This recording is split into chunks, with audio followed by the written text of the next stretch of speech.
কি করে দেখে বুঝবো যে এই কোচটা কত সালে তৈরি করা হয়েছে? তোমাদেরকে বলে দিয়ে যে এখানে দেখো লেখা রয়েছে না 16, 35, 46। প্রথমে দুটো নম্বর ধরতে হবে। প্রথমে দুটো নম্বর কি আছে? 16। তার মানে এই কোচটা তৈরি করা হয়েছে 2016 সালে। আমি আগের কোচটা দেখাই কত সালে তৈরি করা হয়েছে। এটা 16 সালে, মানে এটাও যে 16 সালে থাকবে এমন কোনো কথা নেই, এটা হয়তো চেঞ্জ হতে পারে। এখানে তোমাদেরকে দেখাচ্ছি, এখানে লেখা রয়েছে দেখো 071139। তার মানে এই কোচটা তৈরি করা হয়েছে 2007 সালে।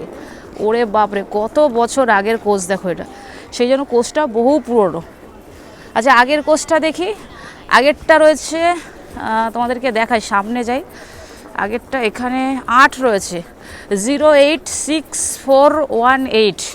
তার মানে এই কোচটা তৈরি করা হয়েছে 2008 সালে। দেখো কত পুরনো কোচ।